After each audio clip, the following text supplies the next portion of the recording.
Lecture on the Sutra of Ksitigarbha Bodhisattva's Original Vow, Volume 4. Please open the sutra. Yesterday we talked about the Buddha emitting light and manifesting auspicious signs. Among these 10 kinds of light clouds, we talked about the fifth one, the Great Samadhi light cloud. Now let's start from number 6. Great auspicious and bright cloud. Auspicious was a common word for greetings and blessings in ancient China. What is auspicious? Good said that this is a word of righteousness and benefit, which means that what we deserve can be obtained in full, which is auspicious. If you get something that you should not have, it will be a disaster, so it is injustice.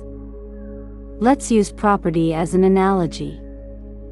In Buddhism, ill-gotten gains are considered stealing. You shouldn't get them, and no matter what means you use to get them, the sin is very serious. Therefore, good fortune is what you deserve, and you can obtain it in full. This is righteousness and benefit, and righteousness means what you should do. This sentence clearly states that this is the virtue of righteousness and profit. In Buddhism, great Bodhi and great Nirvana are what we should obtain. The wisdom and virtue inherent in our nature are what we should obtain. The wisdom and merits of all Buddhas are the same, and we understand this meaning. Even for ourselves, as ordinary people, our innate virtues have not been revealed. In this world, not just in this life, but in all our past lives, our blessings can be said to be the result of cultivation, not in accordance with our nature. Once you see your nature, the wisdom and blessings within your nature will manifest. Those blessings are real, like spring water gushing out, inexhaustible and inexhaustible. They are blessings that are in accordance with your nature. Before one realizes one's nature, this blessing is earned through cultivation, and what is earned must be used up. Let us give an analogy here so that everyone can understand it better. Virtue of nature is like having property and family business, or having a gold mine at home. The reserves in the mine are so rich that you can never use them up in your lifetime. But now this gold mine is covered by earth and rocks and has not been mined. You don't have a penny and have to work to eat. You earn just a little money to live on each day. Even though your family has billions of wealth, you cannot enjoy it. The prajna, wisdom, merit, and treasures within our nature are like gold mines. They have not been mined, so now we are suffering and have to do odd jobs outside to fully enjoy these blessings. And you must work in a legal and reasonable manner. If you try to cut corners or do something illegal, you are committing a crime. Not only will you not get what you deserve if you commit a crime, but you will be punished by the law. The principle is the same. Therefore, we must be clear in this world that we should never take anything that we do not deserve. The Buddhist precept of not stealing means not taking without permission. No matter what means you use, if you get ill-gotten gains, it is a calamity, not a blessing. You must understand this. Even if we are destined to have wealth, we must realize that the benefits we get from living our lives are, to be honest, very little. We should not think about our lifetime, as it is easy to make many mistakes if we think about our lifetime. What does a truly enlightened person think? I will enjoy today and never think about tomorrow. If you think about tomorrow, you will have delusions, discriminations, and attachments, and you are wrong. If you only think about today, there is no tomorrow. If you have anything in excess after consuming what you need in life today, be willing to give it to others and share the blessing with all living beings. You want to ask what to do tomorrow? More to come tomorrow. How could there be more? He is sowing blessings, and the blessings are always growing outwards. They will never disappear. We can see in every region of the world that wealthy people are desperately trying to save and increase their wealth, but they do not contribute a penny to social welfare or to the poor. But after a few years, he made mistakes, his family was broken up, and all his property was consumed and scattered. This phenomenon is ubiquitous in ancient and modern times, both in China and abroad. If you pay a little attention, you will find that it is becoming more and more obvious in the world today. Why not use the extra money to accumulate merit? This is confusion and delusion. When we talk about auspiciousness, we must understand this meaning. We will not discuss the nature of virtue for now. As for how to cultivate virtue and how to gain great benefits from it, this sutra will teach us. The seventh one is a cloud of great blessings and light. Adding the three words, bright cloud, are all in line with the nature. Blessings are aids to the path, that is, all the Bodhisattva practices from giving to meditation are aids to the path. With the help of giving, keeping precepts, patience, diligence and meditation, one can achieve unobstructed wisdom. If the first five are missing, even if there is wisdom, the wisdom is flawed. In Buddhism, flawed wisdom is called worldly wisdom and eloquence, not prajna wisdom. Why does Buddha place special emphasis on cultivating blessings? When we take the three refuges, we say, I take refuge in the Buddha, the two-footed one. Two refers to blessings and wisdom, and full means perfection. When he becomes a Buddha, both his blessings and wisdom are perfect. No one can compare to his blessings, so he is called the most honorable and precious. From this we can see that Buddha never opposes people from cultivating blessings, but encourages people to cultivate blessings. Why? Practicing Buddhism is a very difficult thing. There are many factors that hinder one's practice, and there are many obstacles in your practice and attainment of the Tao. Merit can protect the Dharma and can truly protect you. We talk about the guardian gods, dragons, ghosts and gods coming to protect your Dharma. On what basis do they protect your Dharma? People see that you are blessed and virtuous. If you don't have blessings and virtue, and don't cultivate them, and kowtow and bow every day, people will ignore you. Why should they protect your Dharma?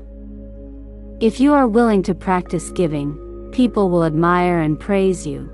If you are willing to keep the precepts, people will respect you.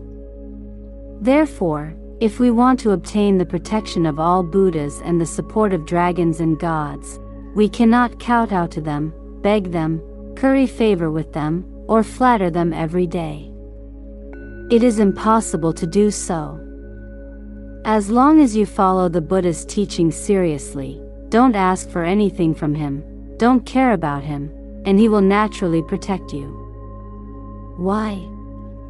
He respects you because you are different from others among the masses. While others are creating karma, you are accumulating merit. This is the truth and we must understand this. In form, we perform rituals, but in reality, they are performed for the general public to see. In this way, we use the public to be inspired and to make these confused and deluded beings awaken and turn back. That is why these ceremonies are performed in a solemn and grand manner. This is the reason. Our ceremony was solemn and grand, although it was not seen by the general public, and was seen by the gods and ghosts. From this we can see that all forms are for the purpose of saving all sentient beings. That is just the appearance. There must be an inner part, and the inner part is true cultivation. Inner purity, equality, and awareness are manifested externally through the 6 paramithas and 10,000 practices, bringing about true and vast blessings. Good fortune can remove obstacles and help us gain wisdom.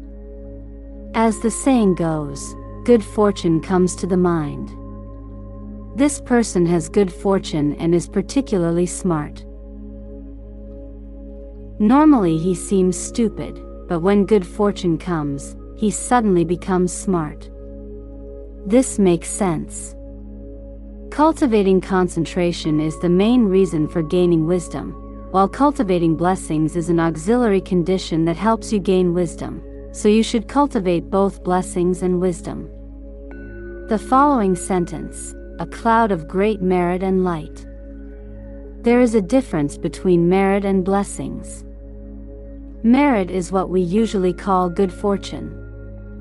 Good fortune can be shared with others, but there is no way to share virtue. What is merit? Gong refers to the effort you put into your studies. If you work hard on your studies, you will definitely gain something. This da has the same meaning as the da in gain and loss.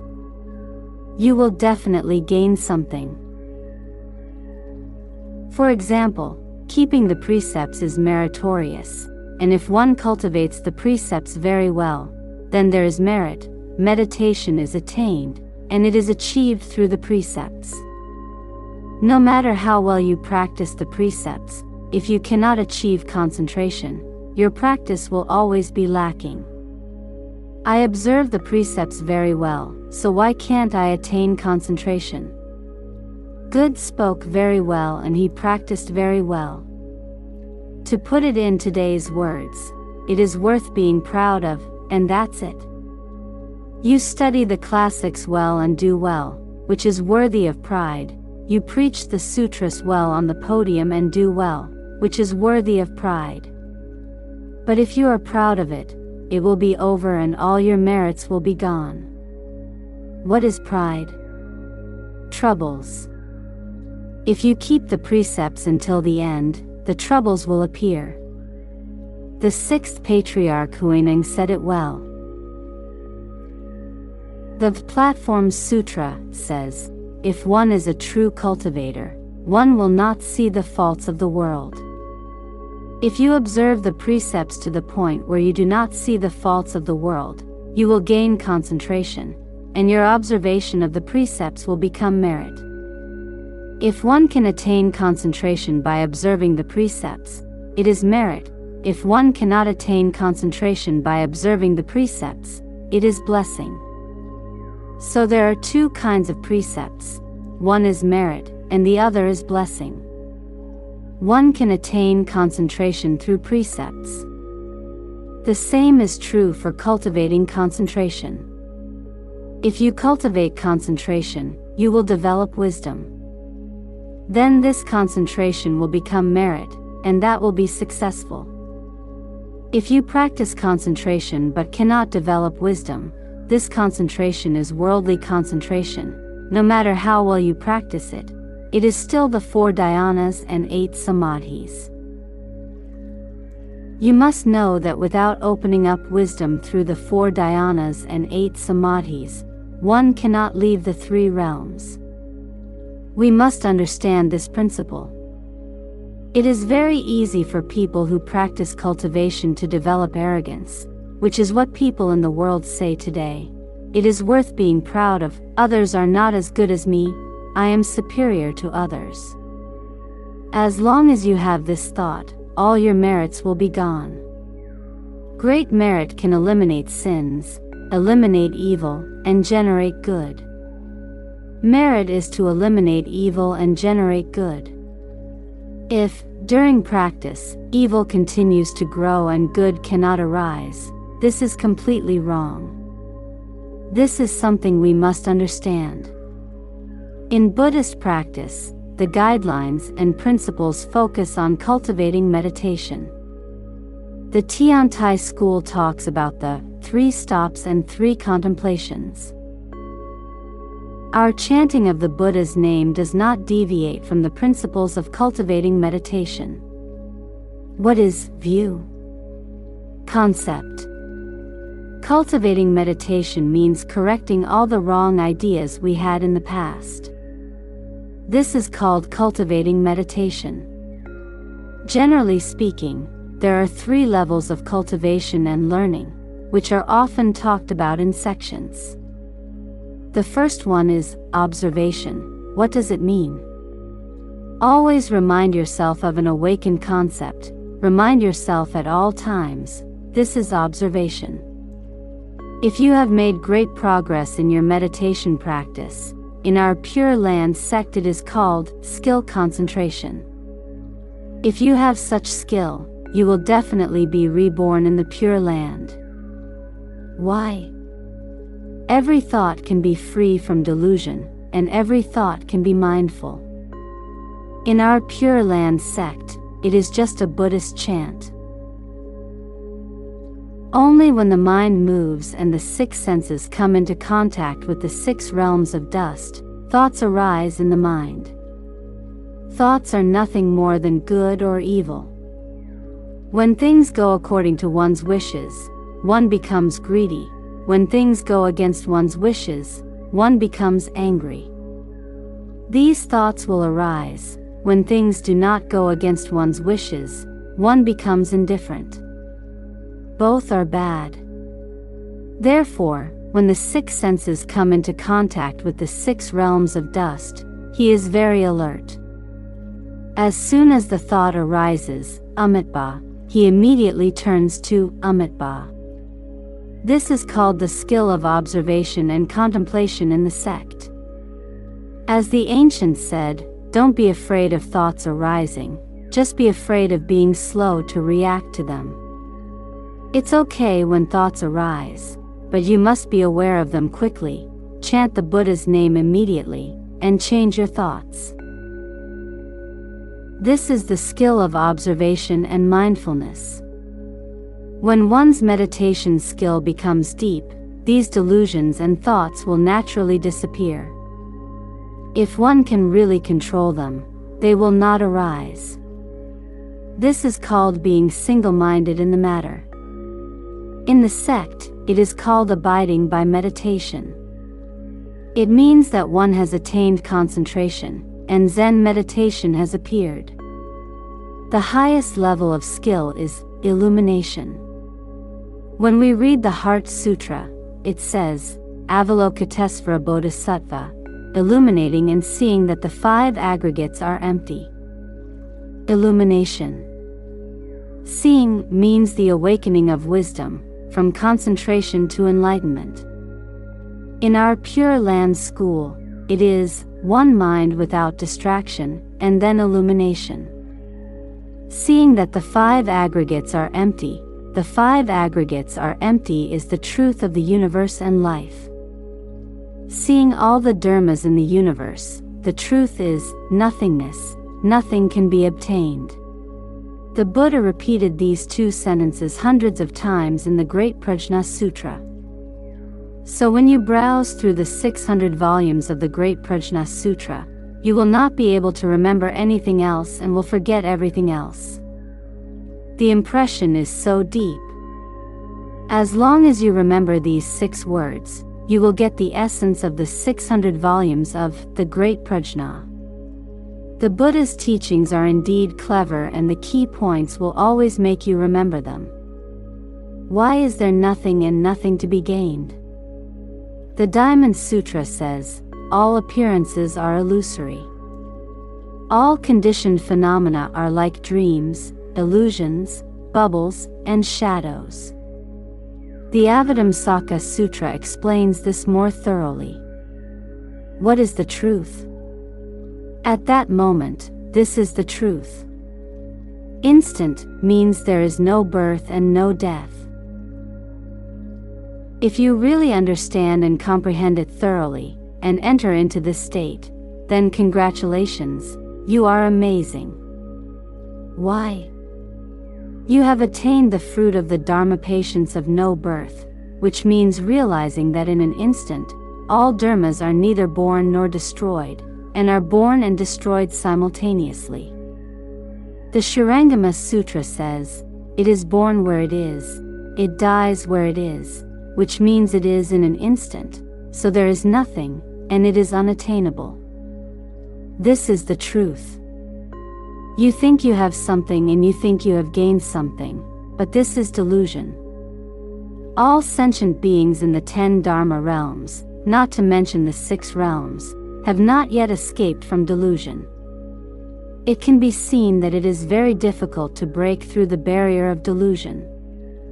Once you break through the barrier of delusion, you will be able to escape from the 10 Dharma realms and enter the one true Dharma realm.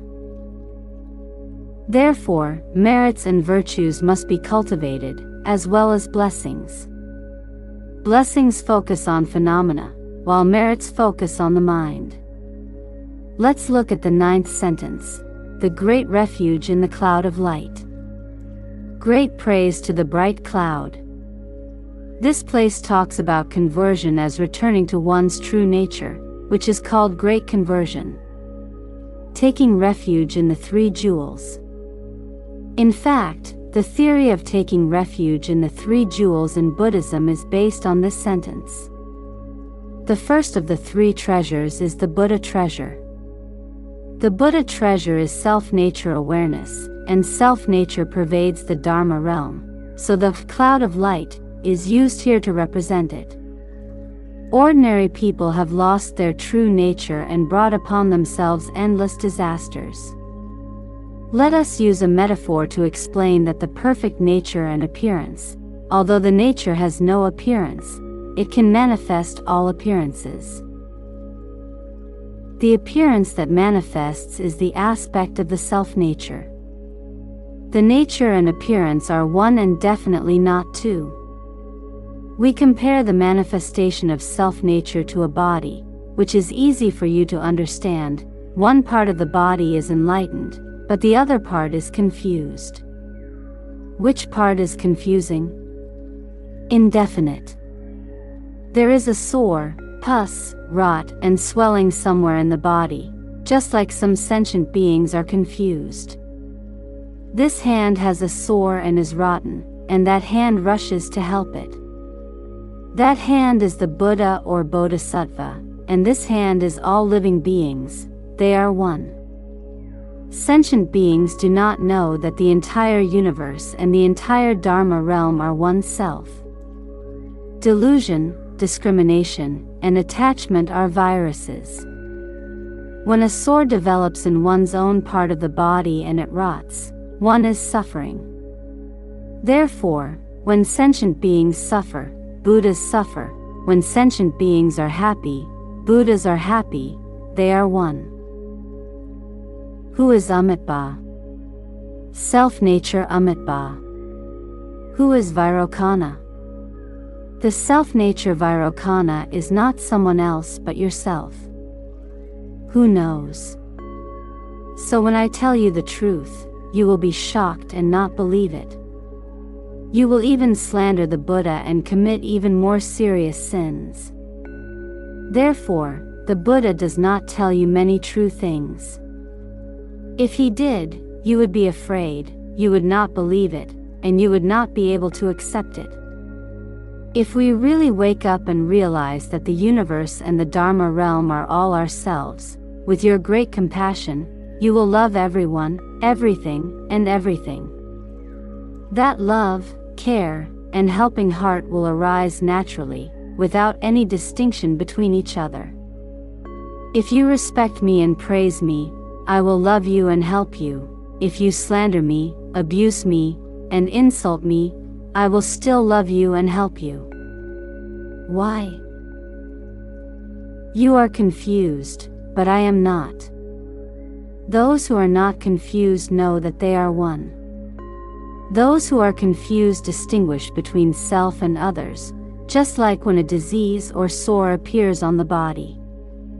The cells in this part are confused and disoriented, and cannot harmonize with the entire body. They are not harmonious with everyone else. If they are harmonious, they are healthy. If they are not harmonious, they will have problems. All Buddhas praised Shakyamuni Buddha for appearing in the 5 turbidities and evil times to teach and convert sentient beings who are stubborn and difficult to convert. This sentence has a very, very profound meaning. This group of stubborn and difficult to convert sentient beings are like a boil on a part of the body. They are not in harmony with everyone, they are dividing among themselves, they are suffering, and they will fall into hell and become hungry ghosts to suffer these sins. It didn't happen in the first place, and it shouldn't have happened, but he insisted on creating it and insisted on suffering the consequences. What can we do about it? There is no way around this. What Buddha can help us with is to teach, enlighten, and explain the truth. We ourselves must wake up and turn back. There is always hope. Refuge means to turn back, and rely means to rely on. We should rely on the nature of virtue.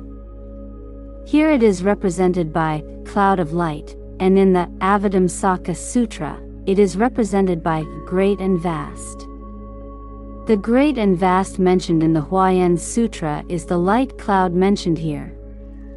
You all need to know that this passage, the 10 sentences, this cloud of light encompasses the entire Avadamsaka Sutra.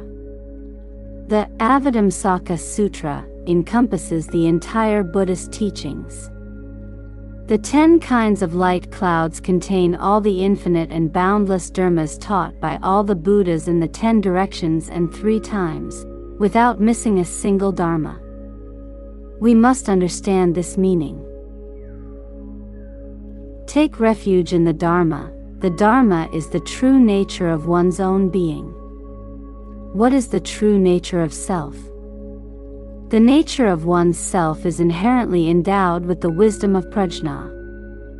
Self-nature awareness is the fundamental wisdom, and self-nature is the subsequently acquired wisdom, which we call conventional wisdom. We should understand and comprehend this point when dealing with people and things, and then put it into practice in our life, work, and dealing with people and things, and then you will enter the realm of Buddha. When you enter the realm of Buddha, you will naturally transcend the 10 Dharma realms. There is no need to talk about the 6 paths of reincarnation. You have transcended the 10 Dharma realms. Our thoughts, actions, and deeds are no different from those of the Dharmakaya Bodhisattva. We have not attained the Dharmakaya, but we are exactly the same as the Dharmakaya Bodhisattva. This is the great-minded ordinary person mentioned in the Avadamsaka Sutra. Let me tell you that ordinary people with great aspirations who recite the Buddha's name and are reborn in the Pure Land will definitely be reborn in the 4 lands, 3 classes, and 9 grades. We all have a chance to be reborn in the Pure Land.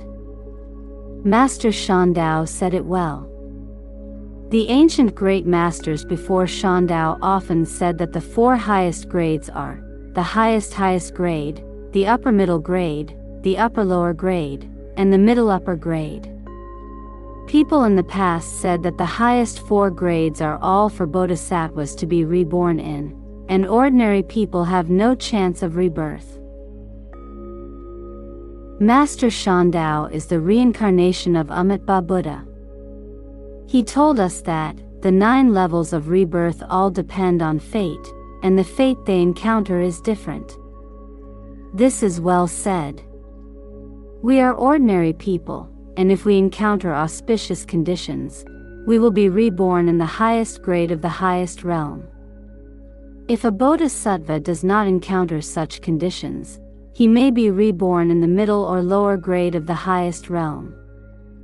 It depends on the different conditions, not on anything else.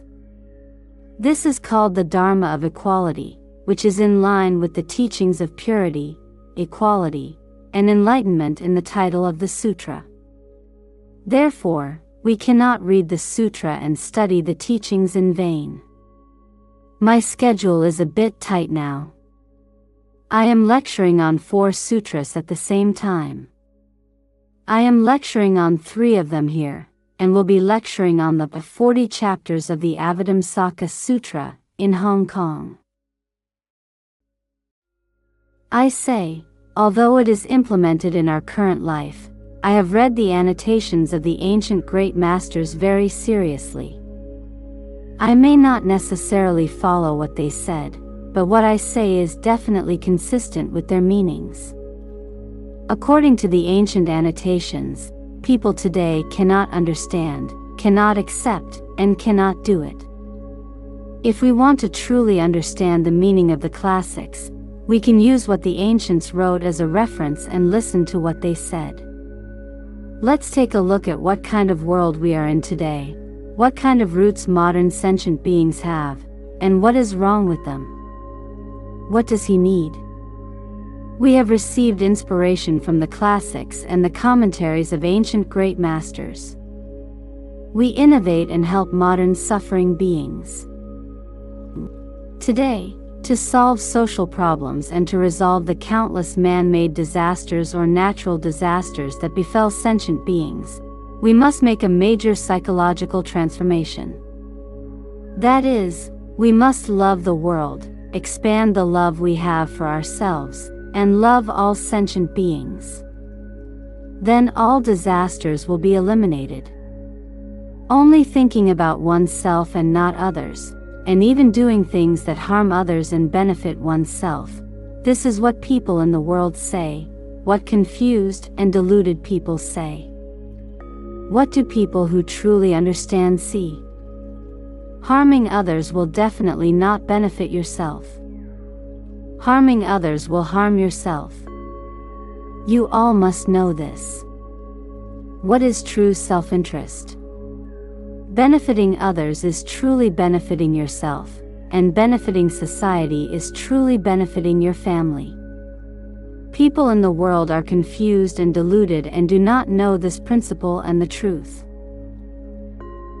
Why? Because the entire society and the entire world are like the cells in your own body. If you take care of one part and ignore that part will get sick.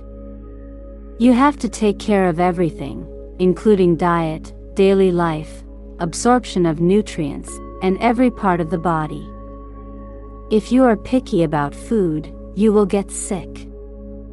If some nutrients are absorbed and another part is lacking, your 4 major organs will be out of balance.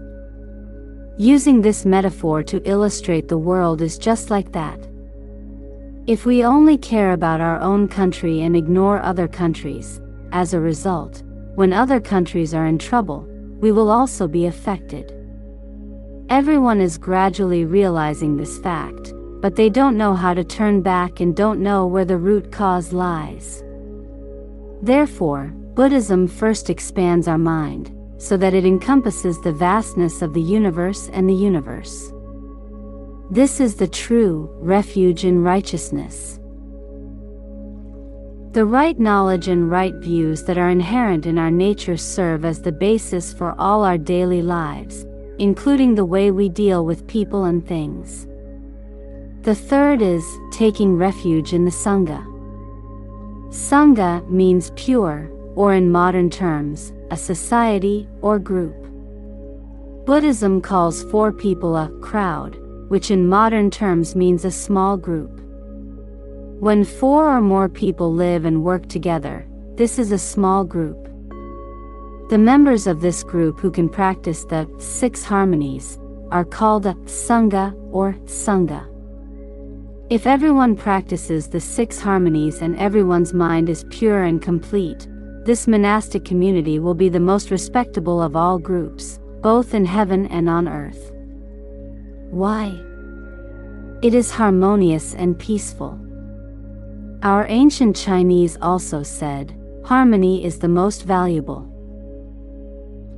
In the Analects of Confucius, it is said, among the purposes of etiquette, Harmony is the most valuable. Harmony is the most honorable. The most respected among the crowd. Honorable means worthy of respect. It is a very honorable group. No matter how big the group is or how many people there are, if there are disagreements, it is not a monastic community and this group will not be respected by others. Where do opinions come from? Opinions are all delusions, discriminations, and attachments. Think about it, everyone. Is this right? It is not true. There is no delusion, discrimination, or attachment in one's nature. These 10 sentences have profound meanings. They begin with great perfection and end with great praise. They are truly perfect to the extreme. Among these 8, compassion is what we rely on to develop our mind. Wisdom is what we rely on for practice. Prajna breaks all confusion and delusion. Samadhi removes all obstacles. Auspiciousness is the virtue of righteousness and benefit. Virtue is the virtue of helping the path. Merit is to eliminate evil and create good. And 3 jewels are the true places of refuge. This is the outline of the perfection of nature, which is summarized at the end with praise. Who praises? How can he praise someone who does not understand or know these things clearly? The ones who have the ability and qualification to praise are the Buddhas and Tathagatas.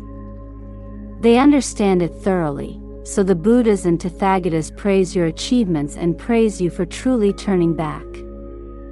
Here we must know that there is no difference between living beings and Buddhas, so all Buddhas respect living beings, but living beings look down on Buddhas and Bodhisattvas and do not take them seriously. Even if you slander the Buddhas and Bodhisattvas, do not believe in them, or defame them, the Buddhas and Bodhisattvas will never stay away from sentient beings. They will always be there to care for you and love you.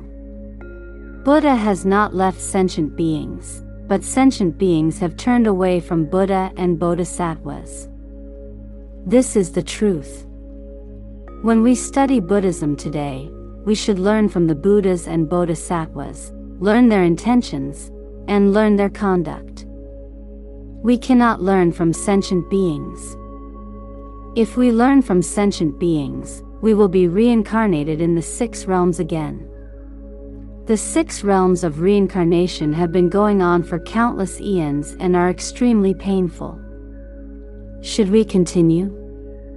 Not having encountered the Mahayana Sutras in the past is an obstacle, and there is no cause for enlightenment or for turning back.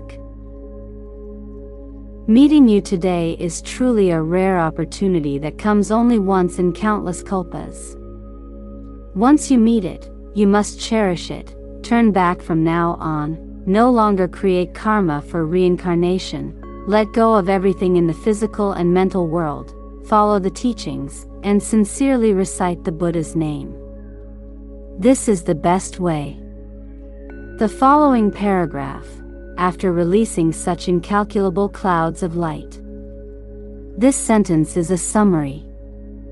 In the previous paragraph, the Buddha emitted light to display the truth that he had realized, that is, to display his perfect nature. The Buddha has it, and so do all living beings.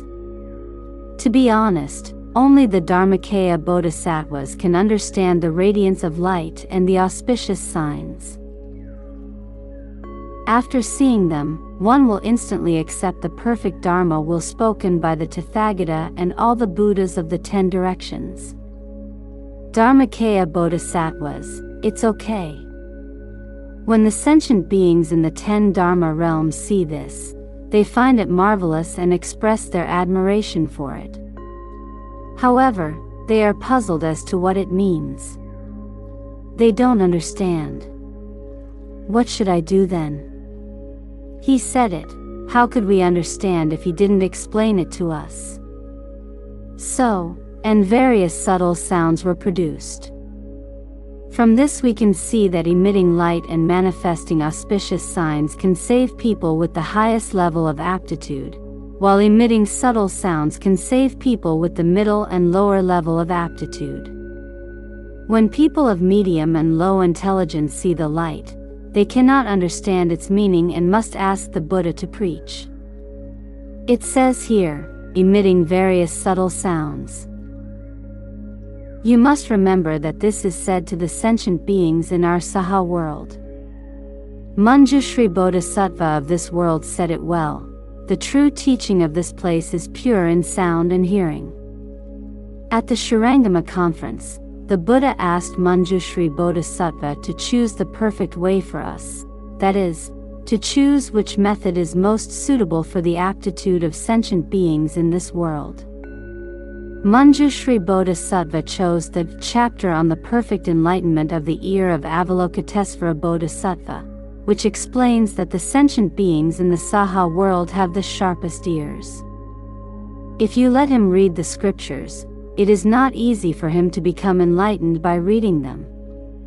But it is easy for him to become enlightened by listening to the scriptures, because the function of the ear is stronger than that of the eye. However, the natures of sentient beings in all parts of the world are not the same. For example, the sutra says that the people in the country of fragrant rice have poor hearing. If you let them see, they will not be enlightened, and if you let them hear, they will not understand. But if you invite them to dinner, they will be enlightened as soon as they eat. This is wonderful, so they regard fragrant rice as a Buddhist service. Why? The root of the tongue is sharp. Therefore, it is not certain which of all sentient beings has the best roots. If the Buddha was to preach the Sutra of Ksitigarbha Bodhisattva in the land of fragrant rice, the following paragraph would definitely be, various kinds of subtle fragrant rice were produced, right? That's the situation. It will not make various subtle sounds. You must remember that this is said to the sentient beings in our Saha world. Manjushri Bodhisattva of this world said it well, the true teaching of this place is pure in sound and hearing. At the Shurangama conference, the Buddha asked Manjushri Bodhisattva to choose the perfect way for us, that is, to choose which method is most suitable for the aptitude of sentient beings in this world. Manjushri Bodhisattva chose the chapter on the perfect enlightenment of the ear of Avalokitesvara Bodhisattva, which explains that the sentient beings in the Saha world have the sharpest ears. If you let him read the scriptures, it is not easy for him to become enlightened by reading them.